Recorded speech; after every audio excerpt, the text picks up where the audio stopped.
Matrimonial disputes में हमारा ये एक्सपीरियंस रहा है कि जब भी क्लाइंट हमारे पास आते हैं तो शुरुआत में सब बड़े जोश में होते हैं कि मैं कैसे भी करके अगली पार्टी को जेल भिजवा दूंगा। वो ये सोचते हैं कि हम कैसे ना कैसे करके अगली पार्टी को हैरेस करें, इसलिए बहुत सारे केसेस डालने की हम सोचते हैं। फॉर एग्जांपल, अगर आप वुमेन साइड से हैं यानी आप अगर महिला हैं तो आप सोचते हैं कि 498 की एफआईआर दर्ज कराएं, डोमेस्टिक वायलेंस का केस दर्ज कराएं। वहीं अगर आप हस्बैंड साइड से हैं और आपको लगता है कि अपना बच्चा वो लेके चली गई है तो हो सकता है आप कस्टडी की एप्लीकेशन डालें या आप डिवोर्स पिटिशन भी डालें। बहुत सारे केसेस हम शुरुआत में डालते हैं और अगर आप लॉयर्स के पास जाएं तो वो भी ये एडवाइस करते हैं कि आपको बहुत सारे केसेस एक दूसरे पे करने चाहिए ताकि प्रेशर बने और अल्टीमेटली इस केस को डिसाइड करवा पाएं। लेकिन आपको पता है, हमारे एक्सपीरियंस से आखिर कुछ सालों के बाद बहुत सारी पार्टीज ठंडी हो जाती है और फिर ये कहती है कि चलिए अब इससे बेटर है सेटलमेंट कर लेते हैं और काम खत्म करते हैं। यानी हस्बैंड कुछ अमाउंट देगा एलिमनी के रूप में, कस्टडी का डिसाइड होगा और वाइफ सारे केसेस विड्रॉ कर लेगी। 10 में से 8 केसेस में हमने ये एक्सपीरियंस किया है। बहुत ही कम ऐसे केस होते हैं जहां पर सेटलमेंट नहीं होता है। इसलिए बीइंग अ फेयर काउंसलर और एक अच्छे वकील के रूप में हम हमेशा ये एडवाइस करते हैं कि जितना हो सके आप सेटल कर लीजिए। कोर्ट जाने का कोई सेंस नहीं बचता क्योंकि अल्टीमेटली ये मैट्रिमोनियल ऑफेंस है। लेकिन अब सवाल ये उठता है कि जब आपके बीच में राजीनामा हो रहा है और सेटलमेंट हो रहा है तो वो एग्रीमेंट कैसे ड्राफ्ट करें, किन बिंदुओं को आपको ध्यान रखना है ताकि फ्यूचर में कोई लिटिगेशन नहीं हो और कैसे उसको ड्राफ्ट करें। हाल ही में बताया है दिल्ली हाईकोर्ट ने एक लैंडमार्क जजमेंट में। वो जजमेंट क्या है, कैसे ड्राफ्ट करें और किन चीज़ों का आपको ध्यान रखना है, जानेंगे आज की इस डिटेल वीडियो में। Welcome back to channel. मैं हूं आपका अपना वकील दोस्त एडवोकेट नमन मनोहत और आप मेरे साथ देख रहे हैं लीगल शॉर्ट्स, वो चैनल जो आपको देता है कानून की हर छोटी से बड़ी जानकारी। वीडियो शुरू करने से पहले एक और जरूरी अनाउंसमेंट। अगर आपको लगता है कि आपके जीवन में कोई कानूनी समस्या है तो मैं नीचे लिंक दे रहा हूं, उस लिंक पे क्लिक कर मुझसे या मेरी टीम से बात करके घर बैठे अपनी समस्या का समाधान पा सकते हैं। तो शुरू करते हैं आज का ये खास वीडियो।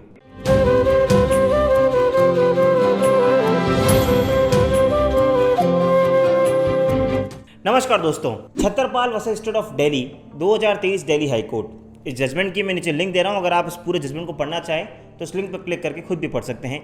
मैं इस केस के फैक्ट्स पे नहीं जा रहा, मैं सीधा आ रहा हूं उन 10 पॉइंट्स पे जो दिल्ली हाई कोर्ट ने गाइडलाइंस देते हुए बोला है कि किन बिंदुओं को आपको ध्यान रखना है मीडिएशन एग्रीमेंट यानी जो सेटलमेंट एग्रीमेंट होता है वो ड्राफ्ट करते समय। सबसे पहला बिंदु वो आता है नेम ऑफ द पार्टीज। दोस्तों, जब भी आप कोई एग्रीमेंट ड्राफ्ट कर रहे हैं सेटलमेंट का, आपको नेम ऑफ द पार्टीज बिल्कुल सही और सटीक लिखना है। और जब आप नेम ऑफ द पार्टीज की बात करते हैं तो 4 चीज़ें आपको लिखनी बहुत ज़रूरी है। पहला फुल नेम, दूसरा फादर या हस्बैंड नेम, तीसरा एज और चौथा रेजिडेंस यानी आप कहाँ रहते हैं उसका पता। और अगर आपका कोई 2 एड्रेस है, फॉर एग्जांपल कोई परमानेंट एड्रेस और टेम्प्रेरी एड्रेस है, तो दोनों आपको उसमें लिखने होंगे। यानी अगर आप ये 4 चीज़ें दे रहे हैं तो आपकी जो नेम की जो डिटेल्स है वो पूरी होती है। और अगर हो सके तो हमेशा अपने नेम के आगे आधार कार्ड नंबर भी मेंशन करिए ताकि इस बात का वेरिफिकेशन हो सके कि ये आप ही थे। तो ये है पहला पॉइंट जो आपको ध्यान रखना है एग्रीमेंट ड्राफ्ट करते समय।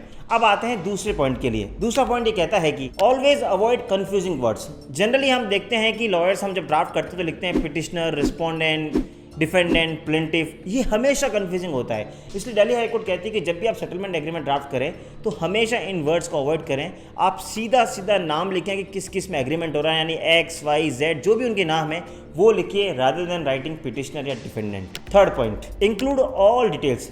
आपके एग्रीमेंट में जो भी छोटी सी छोटी डिटेल्स आपको लगता है जरूरी हो सकती है आप लिखिए। ये मत सोचिए कि एग्रीमेंट कुछ ज़्यादा बड़ा हो रहा है और शायद कंफ्यूजिंग हो जाए, बिल्कुल नहीं। आपको हर माइन्यूट डिटेल्स उसके अंदर लिखनी है ताकि कभी डिस्प्यूट अराइज हो तो उस माइन्यूट डिटेल से आपका काम सॉल्व हो जाए। फोर्थ पॉइंट जो आपको ध्यान रखना है वो है टाइमलाइन के बारे में।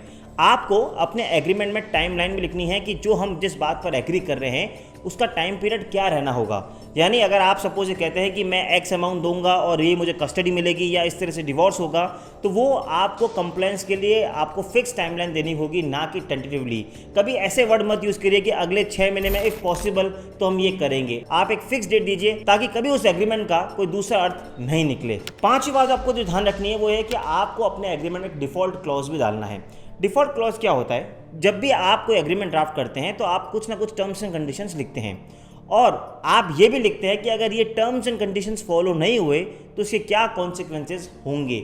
उसे ही हम डिफ़ॉल्ट क्लॉज कहते हैं। तो जब आप मीडिएशन में यानी सेटलमेंट एग्रीमेंट आप ड्राफ्ट कर रहे हैं तो हमेशा आप लिखिए कि एक्स, वाई, जेड टर्म्स अगर फॉलो नहीं हुई तो उसके ये कॉन्सिक्वेंसेज होंगे। ऐसा लिखने पे ही उस एग्रीमेंट की एक वैलिडिटी बढ़ जाती है। 6th बात आपको जो ध्यान रखनी है वो है मोड ऑफ पेमेंट के बारे में। जब भी हम सेटलमेंट करते हैं तो एक फिक्स बात है कि हम कुछ ना कुछ अमाउंट का लेन देन करते हैं। भारत का कानून भी ये कहता है कि जब हस्बैंड वाइफ का डिवोर्स होता है तो एक एलिमनी दी जाती है। अब वो एलिमनी का अमाउंट कितना होगा, कैसे दिया जाएगा, what would be the mode of amount, यानी आप उसको चेक से दे रहे हैं तो चेक नंबर, आप कैश दे रहे हैं या बैंक का ट्रांजैक्शन यानी एनईएफटी या आरटीजीएस कर रहे हैं तो उसकी प्रॉपर डिटेल्स, यानी आपको हर minute details of mode of payment की देनी है ताकि कोई फ्यूचर में उस पर डाउट या कंफ्यूजन नहीं रहे। सातवां और जो सबसे इंपॉर्टेंट पॉइंट है कि जब आप लिखते हैं एग्रीमेंट में कि हमें कुछ केसेस विड्रॉ करने वाले हैं तो आपको ये सिर्फ यही नहीं लिखना है कि मैं उन लोगों के खिलाफ केसेस विड्रॉ कर रहा हूं जिनके खिलाफ मैंने केस किया है, बल्कि आपको उसमें ये भी क्लैरिटी से लिखवाना है कि ये केसेस जो मैंने फाइल किए थे उन लोगों के खिलाफ भी विड्रॉ हो जाएंगे जो हो सकता है फ्यूचर में इसमें इंक्लूड होने वाले थे। फॉर एग्जाम्पल, अगर मैं एक 498 या एफआईआर दर्ज करवाता हूं फ्रॉम अ वुमेन साइड और मैं दर्ज कराता हूं कि हस्बैंड, फादर इन लॉ और मदर इन लॉ पे, लेकिन अगर ड्यूरिंग इन्वेस्टिगेशन पता लगता है कि ननंद ने भी कभी तंग किया हो और ननंद का भी अगर नाम बाद में आ सकता हो तो फिर क्या होगा। इसलिए जब भी आप सेटलमेंट एग्रीमेंट करवाएं तो हमेशा उसमें लिखें कि जिनके खिलाफ मैंने एफआईआर करवाई है वो, उसके अलावा वो सब जो इसमें इंक्लूड हो सकते थे घटनाक्रम में, उन सब के खिलाफ भी मैं अपने इस केस को विड्रॉ कर रही हूँ।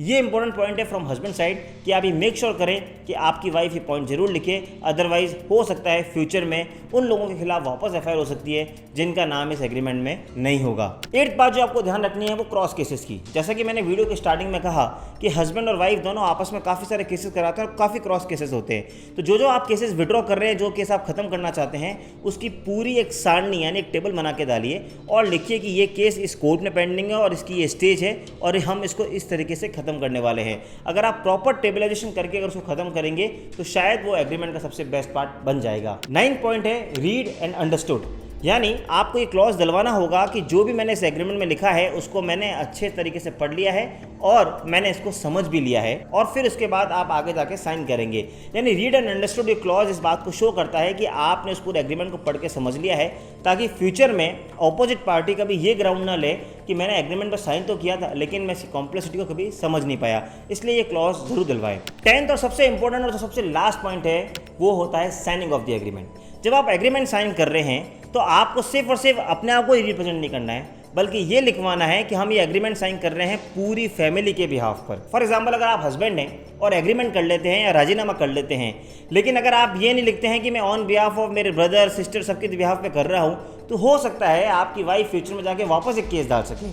इसलिए जब भी आपको एग्रीमेंट साइन करें तो दोनों पार्टी के बिहाफ पे जो आप पूरी फैमिली होती है उनको इंक्लूड करें ताकि फ्यूचर में किसी भी तरह का डिस्प्यूट नहीं रहे।